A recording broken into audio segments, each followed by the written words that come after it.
Good morning to all of you. गुरुज classroom में आपका स्वागत है। आज एक और नए और धमाकेदार टॉपिक में आपका स्वागत है। आज हम समझने जा रहे हैं how to find out valency. Valency मतलब संयोजकता का पता करना। हिंदी में इसको बोलते हैं संयोजकता, मतलब वैलेंसी का पता करना। वैलेंसी के पता करने के लिए पहली पहली बात तो हमको ये पता होना चाहिए कि वैलेंसी एक्चुअली होता क्या है, वैलेंसी की डेफिनेशन क्या होती है। तो अगर वैलेंसी मतलब संयोजकता की डेफिनेशन की बात करें तो सिंपल सी डेफिनेशन है, किसी भी एटम के अपन ने इसे पिछली वाली क्लास में थोड़ा सा इसको पढ़ लिया था, देख लिया था कि एटम क्या होता है, कैसे होता है, उसके सब एटॉमिक पार्टिकल कौन कौन से होते हैं। तो अपन को ये पता होना चाहिए किसी भी एटम के आउटर मोस्ट ऑर्बिट में, मैंने कुछ बोला आउटर मोस्ट ऑर्बिट, क्या बोला मैंने, आउटर मोस्ट ऑर्बिट। तो मुझे ये पता होना चाहिए कि ऑर्बिट होता क्या है। तो ऑर्बिट के बारे में अपन थोड़ा सा अगर पीछे जाएं 9th क्लास के अंदर तो अपन ने ये पढ़ा था Bohr's model of an atom. अपन ने पढ़ा था Bohr's model of an atom, आपको याद हो तो Bohr's model of an atom में क्या कहता है कि ये अगर सेंटर है तो सेंटर के अंदर अपन को पता है कौन कौन होता है, प्रोटॉन होता है और कौन होता है, न्यूट्रॉन। ये दो होते हैं जो सेंटर में पाए जाते हैं। प्रोटॉन जो होता है अपन उसको किससे रिप्रेजेंट करते हैं, प्लस से, पिछले अपनी क्लास के अंदर बात की थी। और जो न्यूट्रॉन होता है इस पर कोई चार्ज नहीं होता है। ये दोनों तो कहाँ होते हैं, सेंटर में, मतलब केंद्र में होते हैं इसके, ठीक है। और उसके चारों तरफ क्या रोटेट करते रहते हैं, इलेक्ट्रॉन जो होते हैं वो रोटेट करते रहते हैं। और इलेक्ट्रॉन कहाँ रोटेट करते हैं, इलेक्ट्रॉन रोटेट करते हैं ऑर्बिट में। कहाँ, ऑर्बिट। अभी मैंने बोला ऑर्बिट के अंदर। तो अब समझ में आ गया होगा आपको कि ऑर्बिट क्या होता है। तो ऑर्बिट अपन को पता है कि इलेक्ट्रॉन भरने के लिए जो अपने पास आउटर ऑर्बिट्स होते हैं बहुत सारे। अब ऑर्बिट भी अलग अलग हैं, देखो। जैसे अपन बात करें भाई, ये तो हो गया सेंटर, सेंटर से ये कौन सा ऑर्बिट है, फर्स्ट ऑर्बिट, जिसको अपन किस नाम से जानते हैं, के नाम से जानते हैं। 8th क्लास में bourse model of an atom में दे रखा है अपन को। अब ये कौन सा ऑर्बिट है, सेकंड ऑर्बिट। कौन सा ऑर्बिट है, सेकंड। और इसको किस नाम जानते हैं, के बाद क्या आता है, एल, तो इसको एल ऑर्बिट से हो गया। उसके बाद ये हो गया कौन सा, तीसरा ऑर्बिट, इसको किस नाम से जानते हैं अपन, एम ऑर्बिट। उसके बाद अगर एक और ऑर्बिट अपन ले लें तो अपने पास फोर्थ ऑर्बिट, और इसको हम किस नाम से जानते हैं, के एल एम एन, लाइन से है के एल एम एन 1 2 3 4। अब सुनो, एक bourse model of an atom में एक चीज और दे रखी है, इन ऑर्बिट के अंदर कितने हम मैक्सिमम इलेक्ट्रॉन भर सकते हैं उसका एक फॉर्मूला हमको दे रखा है, 2n²। क्या फॉर्मूला दे रखा है, 2n²। तो इस फॉर्मूले को अपन कैसे सॉल्व करेंगे या इसको कैसे निकालेंगे कि जैसे मान लो के ऑर्बिट है, एल ऑर्बिट है, एम ऑर्बिट है, एन ऑर्बिट में है, तो मैक्सिमम कितने इलेक्ट्रॉन भरेंगे। अब तो मैंने बोल दिया कि फॉर्मूला अपने पास क्या है, 2n²। तो यहाँ पे लिख दिया मैंने 2n²। एन का मतलब है number of orbit. Number of orbit कहाँ से, सेंटर से। कौन सा ऑर्बिट है, फर्स्ट, सेकंड, थर्ड, फोर्थ। तो देखो फर्स्ट ऑर्बिट है तो यहाँ पे मैंने एन की जगह कितना रख दिया, 1। तो अगर आप सॉल्व करोगे तो लास्ट में क्या आएगा, 2। मतलब फर्स्ट जो के ऑर्बिट है उसमें मैक्सिमम कितने इलेक्ट्रॉन भर सकते हैं, 2 इलेक्ट्रॉन। फिर दूसरे की बात करें, एल ऑर्बिट, फॉर्मूला वो का वही सेम, एन की जगह नंबर ऑफ ऑर्बिट, इस बार क्या आएगा यहाँ पे 2। 2 का स्क्वायर कितना हो गया, 4, 4 2 जा 8। कहने का मतलब ये सिंपल सा ही है कि एल ऑर्बिट जो उसमें मैक्सिमम कितने भर सकते हैं, 8 भर सकते हैं। एम ऑर्बिट की बात अगर कर ले तो फॉर्मूला सेम, 2n²।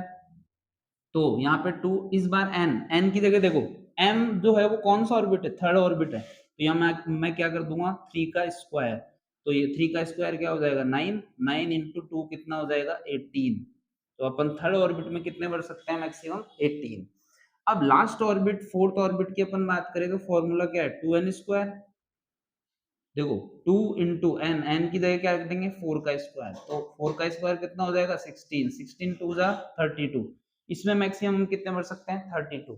अब इसके लिए बस एक बात याद रखना कि जैसे अपन क्या निकाल रहे हैं, वैलेंसी निकालने का ट्राई कर रहे हैं। तो देखो वैलेंसी अगर बात करें अपन, तो वैलेंसी अपने पास क्या लिखा हुआ है, देखो वैलेंसी कैसे निकालेंगे। तो मैंने बात की थी कि ऑर्बिट क्या होता है वो अपन ने सीख लिया था, और K orbit, L orbit, M orbit और एन ऑर्बिट में कितने कितने इलेक्ट्रॉन भर सकते हैं वो सब अपन ने बता दिए।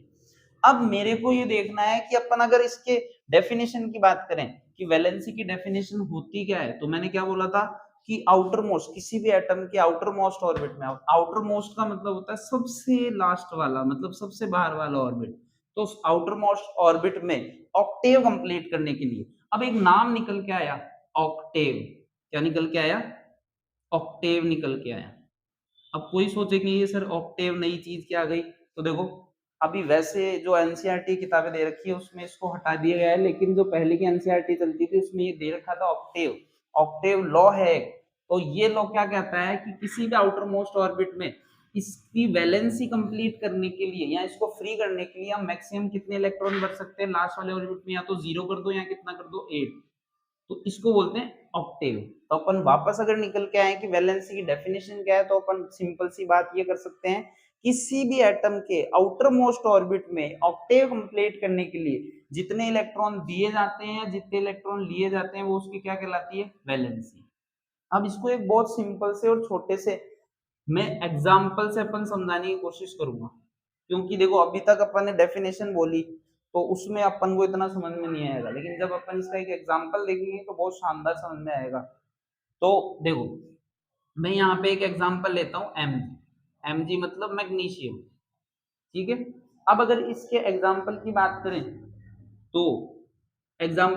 करें तो अपन अगर बात करें इसके एटॉमिक नंबर की, तो इसमें जो 12 नंबर पे ये कौन आता है? मैग्नीशियम। तो अगर देखो अब इसकी अपन बात करते हैं ऑक्टेव कैसे निकालेंगे। देखो ये फर्स्ट ऑर्बिट, ये सेकंड ऑर्बिट, ये थर्ड ऑर्बिट। तो देखो फर्स्ट वाले ऑर्बिट में हम मैक्सिमम कितने भर सकते हैं? देखो के ऑर्बिट में कितने भर सकते हैं मैक्सिमम? 2 इलेक्ट्रॉन। तो देखो 12 है टोटल, इसमें से 2 भर दिए मैंने, बताओ कितने बचे मेरे पास? कितने बचे? 10 बचे। तो देखो second orbit maximum L orbit में कितने भर सकते हैं? 8। तो देखो सेकंड ऑर्बिट में मैंने कितने भर दिए? 8। अब बचे कितने? 8 और 2 कितने हो गए? 10। तो कितना बचा? 2। तो यहाँ मैंने क्या लिख दिया? 2। अब देखो मेन चीज देखने की है, मैंने बोला ऑक्टेव कंप्लीट करना है। ऑक्टेव का मतलब या तो लास्ट वाले ऑर्बिट में कितने कर दूं, या 0 या कितना कर दूं 8। तो देखो लास्ट वाले ऑर्बिट में कितना है? 2।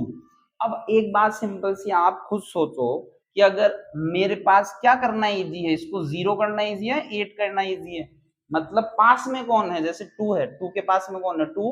8 है या 0 है? क्या है? 0।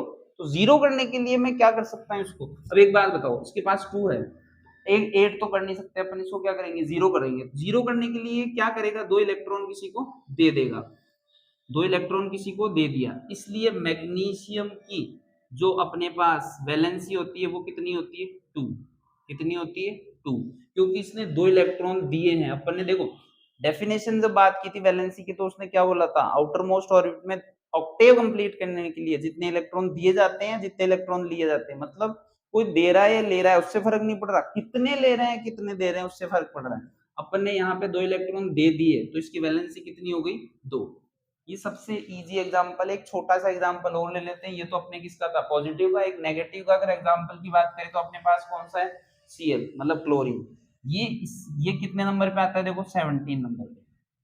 तो फर्स्ट वाले में अपन कितने भर देंगे? 2। सेकंड में कितने भर देंगे? 8। और लास्ट में कितने भर देंगे?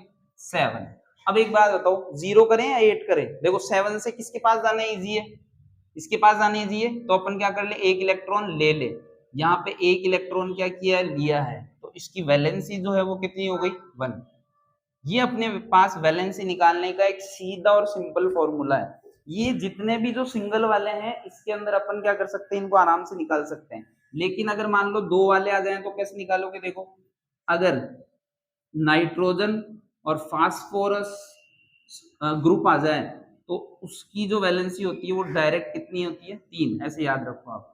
एक ऑक्सीजन आ जाए या फिर क्या आ जाए? सल्फर, सल्फर ग्रुप आ जाए या ऑक्सीजन ग्रुप आ जाए, उसकी वैलेंसी कितनी होती है? 2। और या तो कोई हेलो ग्रुप आ जाए, क्या आ जाए? हेलो ग्रुप, जिसमें क्या होता है? क्लोरीन और Br, ये आ जाए तो इनकी कितनी होती है? 1। अगर आपको इतनी चीज आती है तो आप आराम से वैलेंसी को क्या कर सकते हो? निकाल सकते हो, चाहे छोटी हो चाहे बड़ी हो, उसमें किसी चीज में कोई दिक्कत नहीं आएगी।